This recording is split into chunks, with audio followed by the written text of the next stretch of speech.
Welcome to TL Yarn Crafts TV. I'm Tony, your host, and thanks for joining me for this quick tutorial about the Tunisian Full Stitch. Be sure to stick around after the video's done for information about a brand new pattern to try out this beautiful stitch. Hello and welcome, and thank you so much for joining me for this quick video. This is the Tunisian Full Stitch. You might recall that I covered this stitch in my video 5 Simple Stitches for Tunisian Crochet Beginners, but I did receive some requests to do a standalone video for this gorgeous stitch. This is by far one of my favorites, and I love it because the Tunisian Full Stitch is quite simple. It doesn't create too thick of a fabric, and also it looks woven. I think this is one of those stitches that you can only achieve in Tunisian crochet, and it really looks a lot like knitting. I haven't come across anything in traditional crochet that looks anything like this, and I absolutely love this stitch.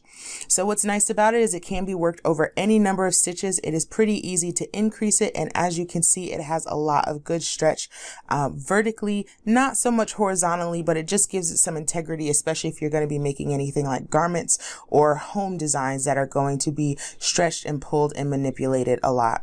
I absolutely love this stitch, and we're going to go ahead and get started. I have some worsted weight yarn here and an 8mm crochet hook.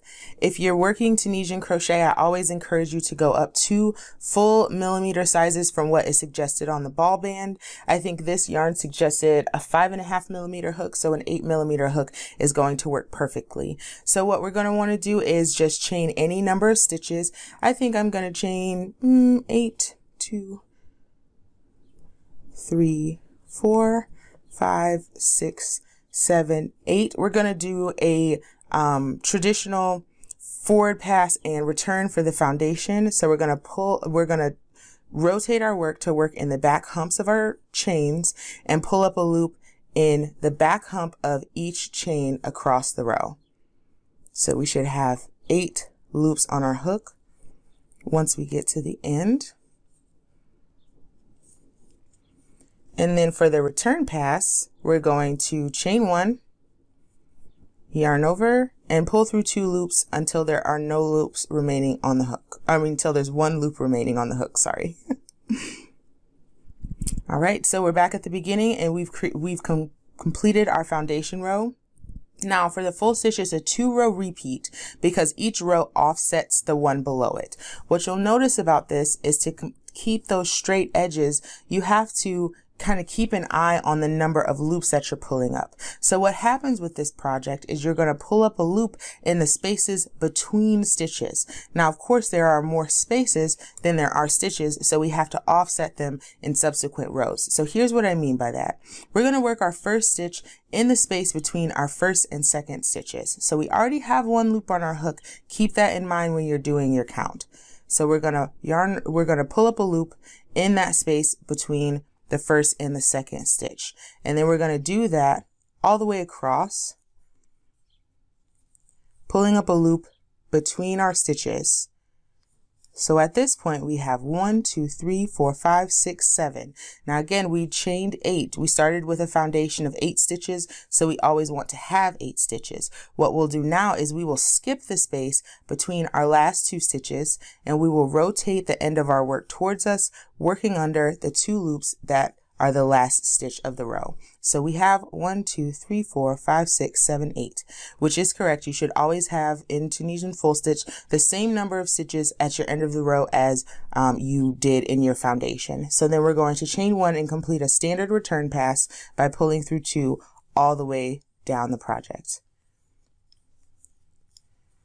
All right, now we're back at the beginning, and this is the second row of the 2-row repeat. So since we did our last row going between the first and second stitch, we're going to skip the space between the first and second stitch here, and we're going to go in the space between the second and third stitch. We're going to pull up a loop all the way down. And since we skipped the space between the last 2 stitches last time, we're going to go into that space this time. Rotate our work to go under the last 2 loops of the row, pull up a loop. Let's do a quick count. 1, 2, 3, 4, 5, 6, 7, 8, which is exactly what we should have. We're going to chain 1, pull through 2, all the way back to the beginning until there is just 1 loop on your hook. There we go. So that's your 2-row repeat. So for the first row, you're going to go into the first space and skip the last space. For the second row, you're going to skip the first space and go into your last space. If you were to go into the first space and the last space each time, your project would begin to grow. You would start to increase, and that is how you increase at the end of rows on Tunisian Full Stitch. But if you just want to work the project straight like I did here in my swatch, you're just going to want to make sure that you're skipping and alternating your rows. So this time we need to go in between the first and second stitch and skip the space between the last 2 stitches, which is here.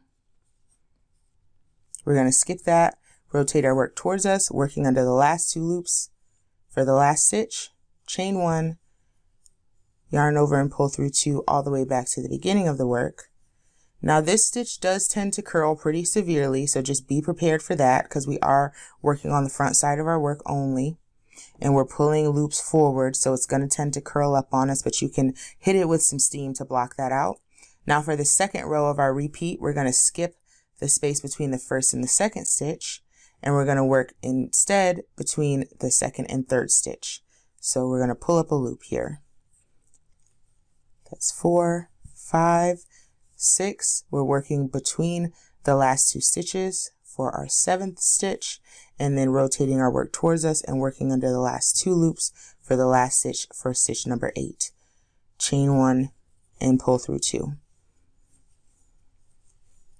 All the way back to the beginning of your work.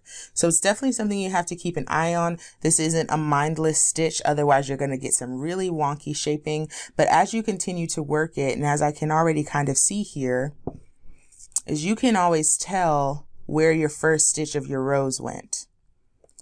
So the first stitch of this row went between my first and my seconds. I can see it right here, which means that this one went between my seconds and thirds. So you can kind of see this was the first row, second row, third row, and fourth row. So my next one, I'm going to be working in between the first and second stitches here. On my swatch, you can maybe see it a little bit better too. This is 1, 2, 3, 4, 5, 6, 7, 8, 9, 10, 11, 12, and then I did a slip stitch bind off. So here's a quick way to bind off your work. When you're done with Tunisian crochet, you have live loops here at the top. They have these spaces and these openings behind them, which is not what you want. So you are going to just do a slip stitch bind off by inserting your hook in the front loop of the next stitch, yarn over and pull through both loops on the hook. Insert, yarn over, pull through both loops. Do that all the way down your project for each stitch. Pull through both loops. Make sure you're keeping your tension fairly loose. You don't want this part to curl up too.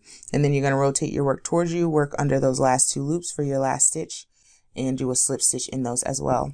So that is the Tunisian Full Stitch. I hope you enjoyed that. Stick around for an announcement about a pattern where you can try this gorgeous stitch. Thanks so much for watching my tutorial on the Tunisian Full Stitch. I am so excited to share with you my newest pattern using this beautiful stitch.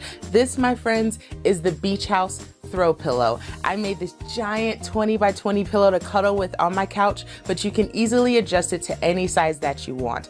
I've even linked back to this video in the pattern in case you have any questions. So look down below for links to my Etsy and Ravelry shops, and you can also find this pattern on tlyarncrafts.com.